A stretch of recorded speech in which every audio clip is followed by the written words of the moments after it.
Greetings and welcome to another Warhammer 40,000 Kill Team video, where today I'm going over the April stat show for Kill Team. But before we get into things, please remember to like and subscribe as well as comment. Let me know what you thought of today's video. Remember, I've got Discord you can check out for free in the episode description below, an affiliate link at Element Games, an affiliate link at discount code at Crossfire Games, and a Patreon if you want to give me some more support as well.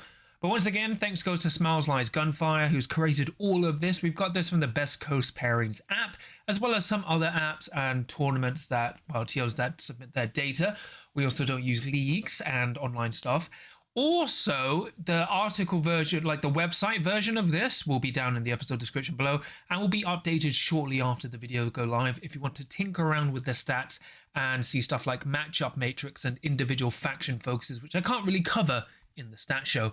But without further ado, let's get on with the stats for April. So April, as you can see in the global map, was quite dense. America, once again, leading the way for popularity, but then so were parts of Spain and the UK. We actually had a really big month for April. There were so many games for Kill Team. As you can see in the map there, I think we had about, at least, I think like nearly 3,000 games, something like that. So America with 500 players and 45 events, then Spain with 16 and 344, then the UK with 16 and 309, then we have all the other countries listed there. So a really nice spread, you know, very, very good, showing the games back and growing, at least for now. And then now we go on to the general win rate. So for 8 or more player events with 3 or more rounds, starting off, yes, we do have Sanctifiers with 155 games and a 67% win rate, which is pretty good. Like, considering people are semi-boycotting playing Sanctifiers, obviously this is before Lead the Procession has been nerfed. Remember, this is all before the latest Balance Dataslate. The fact that Sanctifiers on 67% or 155 games is good. Like, that's pretty reliable, and it's kind of worrying. But don't worry, it's fine. Then we have Chaos Cult, 79 games, a bit higher than last month with a 60% win rate. But don't worry, they can't throw cracks now. Warp Coven, 59% with 150 games, very solid. They also got a slap on the wrist, nothing too heavy. Then Nemesis Claw with 444 games with a 58% win rate, doing really well. Wormblade with a 57% win rate on 87 games. And then Brood Brothers on 55% with 128 games. So an interesting spread, different, semi-different top performers. Then we have Hand of the Archon and Phobos at around 55%, 54, Felgor at 54. Then we have Corsairs at 53, Deathcore up to 53, which is really interesting. Starstrider's okay, Wrecker's doing consistently well. Then we get into like big numbers. So Plague Marines with 405 games and a 51% win rate. Then we also have Goremongers with a huge install base of 309 games with 50% win rate, so they're doing pretty well. They overtake Legionary at 299 games. Void Dancer Trooper 48. Then we also have Blades of Cain and Scouts actually sitting at 46% with 100 games, so a little bit low. Then we have Angels of Death basically at 45% with 538 games. They are like literally, it's interesting, okay? So, you know, a lot of people say, you know, Kill Team, we have too many factions and not enough players. That actually is pretty fair when it comes to the stats. But when you're hitting 400 plus games, that actually is a pretty reliable number. So Plague Marines, like basically Plague Marines, Nemesis Claw, and especially Angels of Death have very accurate win rates. And Angels of Death are just consistently on the low end. Now going below 45%, we have Rattlings at 44, Aquilans at 44 before their big buff, Hierotech at 44, Farstalker Kimban at 42, Halfkin at 41. Then we also have Exaction at 40, Novitiates at 38, Jaegers at 39, Vespid and Kazakin at 38-ish, Pathfinders at 32, Hunterclade at 29, and Gelapox at 25 with 10 games. Now here it's all as the graph, so you can kind of see it more clearly. Remember, if it's bright like a diamond, it's a very popular faction, as you can see with Angels of Death being in the white. But we actually have a wider spread of healthy factions. Remember, 55 to 45%. We still have quite a large number of underperforming teams, but we have a smaller number of overperforming teams. So at least for April, when it comes to all events, the spread was actually pretty decent. Now, to mention here, a lot of the underperforming teams are being buffed quite a lot, especially like Pathfinders who have a gun, lots of guns now. So this will probably heavily change, but it's nice that Games Workshop focused a lot on the underperforming teams. Now we have the podium data for all events. Now this is quite big and extensive. So once again, it goes how many times a faction was picked, how many golds, so how many times they won an event, how many times they podium, so got silver or bronze, so second or third, how many times they win at least with maximum 1 loss or less, and 3 wins or more. So you've got, like, this is all the charts, so you can see everything here, the table. In the chart, you can actually see Nemesis Claw has been the most successful kill team overall. They podiumed 7 times. You know, they got silver and bronzes 17 times and won 8 events. Then they also had the highest number in 3 and 1s, which is actually quite consistent for Nemesis Claw. Then you have Legionary, they won 8 events and came second or third 3 times. Plague Marines won 7 events and came second or third 11 times.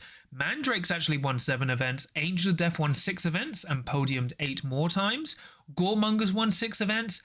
Phobos won 6 events. Sanctifiers won 5. Commandos won 5, Deathcore won 5 events, which is really good, and Felwar won 4 events, Warp Coven won 4. You can actually see most factions won at least 1 tournament. The only factions not to win anything were Void Dancer Troop, who did podium 8 times, Ratlings, Halfkin, Exaction, and Starstrider, who all podiumed, and the only factions not to podium or win an event are Breachers, Jaegers, Hunterclade, and Galapox. Now thankfully they've all been buffed, some larger than the others, but it's still actually pretty good to see. Now, you do have a wider range of elite kill teams, podiuming more likely, but it's actually quite consistent with Nemesis Claw. So Nemesis Claw are clearly a great faction if you want to go at least 1 loss, like maximum 1 loss of 3 wins, or podiuming. You actually are very quite statistically likely to do it with Nemesis Claw. Now we go on to GT Plus. So these are for tournaments with 4 or more rounds and 16 or more players. So a more like competitive focus. These are like the more serious events. So Sanctifiers with a 78% win rate with only 63 games. So it is a smaller pool, but 78 is very high. I think it's one of the highest win rates we've had. It is a smaller like player base, but damn, like, yeah.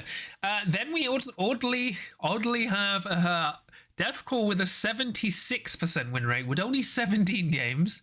Partly was that due to like the West Coast champs, because they went 7 games undefeated, but still great for Deathcore. Bionic Arm all the way. Chaos Cult with only 44 games but 67% win rate. Chaos Cult have been quite consistent. They've had this small player base but very high win rates. Warp Coven still 60, 65, 51 games. Inquisition jumping up to 65% but with only 24 games. Blooded jumping up to 61 but with only 36 games. Brood Brothers consistently solid with 60% at 70 games. Breachers, don't know what happened to Breachers. With 7 games, they have a 57% win rate. It doesn't matter. It's 5 Breacher players. And then Nemesis Claw, 56% with 240 games. Now, we do have a smaller spread of healthy factions, but Hierotech actually jump up to 46%, which is really nice. Commando still doing well. Ratlings, they actually did a lot better than last month. A nice spread of teams. And then we have Mandrakes just sitting at 45 along with Exaction Squad. So just below 45%, we have Angels of Death with 260 games. They are the most popular faction, with then just being followed by Nemesis Claw, but just sitting at 44%. Kroot at 44 with nearly 100 games. Halfkin at 43 with 100 games. Then we have Kazakin, Jaegers, Novitiates, Aquilans, Pathfinders, Hunterclade, Galapox, and then Vespid dropping down to, with 13 games, a respectable 8% win rate, but it is 7.69, which is nice. But Galapox, 4 games, they had 1 win. It's rough. But don't worry, a lot of these, as I said, underperforming factions have been buffed. And as you can see with the graph, obviously it's like less games, but GT Plus is a more competitive focus. And we can kind of see the spread is actually pretty even. You know, just ignore Sanctifiers. Deathcore, you can probably just ignore as well. But you have consistent performing factions, as I said, with Chaos Cult, Warp Coven.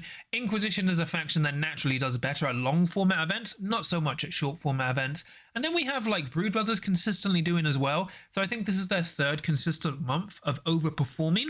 so they haven't really seen a nerf, so they're still probably good. But I think this is the lull before the storm, before we see more Goremongers and Sanctifiers. But otherwise, a pretty decent spread. Just ignore the bottom end. Poor Vespid. And then here's all the podium data for GT Plus. As you can see, this is all the data.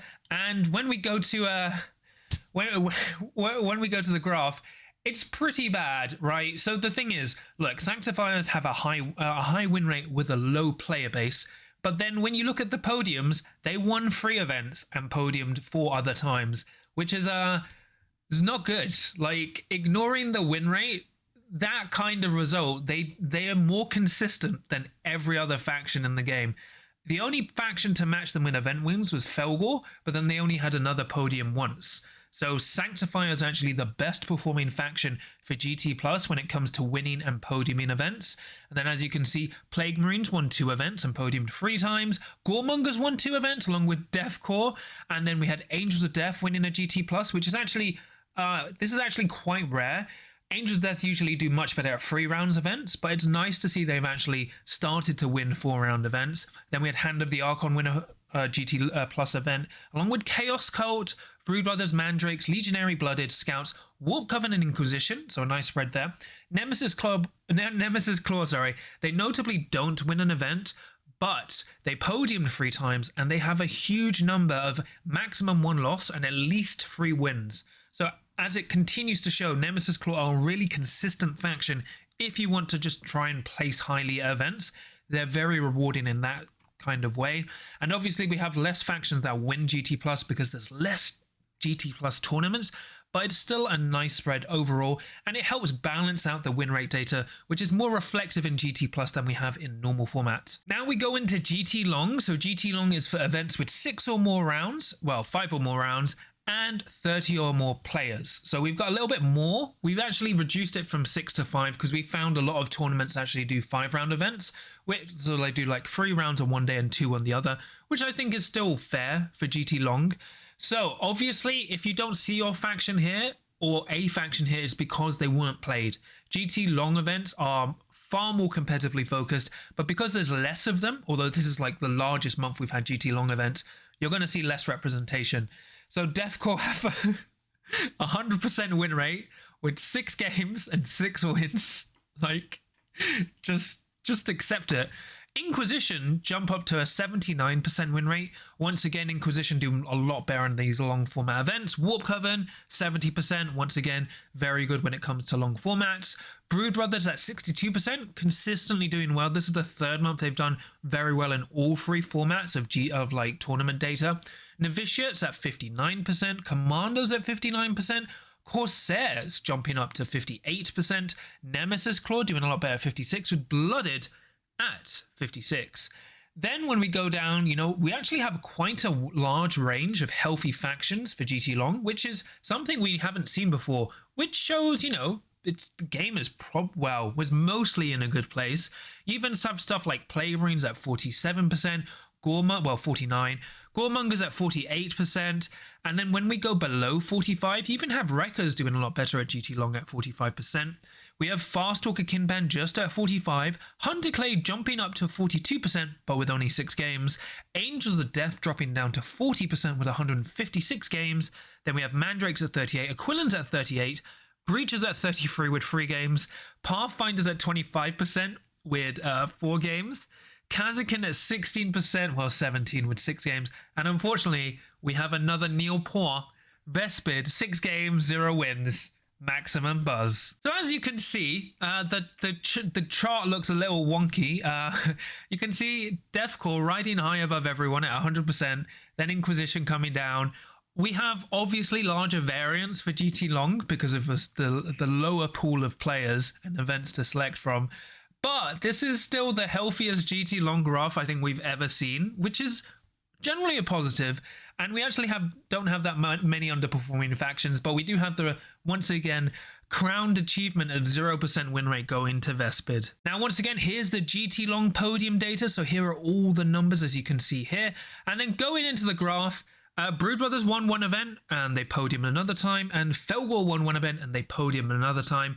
Interestingly, Plague Marines, Hand of the Archon, Deathcore, and Inquisition all won a GT Long event, but Sanctifiers did not. However, they did place second and third twice, or second twice, you know. So that's still a very good spread for them, showing they may have some weakness when it comes to like super long format events. But then Nemesis Claw and Phobos also podium twice, with Angels of Death, Corsairs, Halfkin, and Void Dancer Troop podiuming once. And that's a really good achievement from Angels of Death, because, you know, a lot of people get focused on the event wins, but podiuming is still a great achievement. And even we had Halfkin podiuming, and Void Dancer Troop. So very nice results there. Once again, Nemesis Claw still have the highest rate of maximum 1 loss and at least 3 wins, showing their consistency there.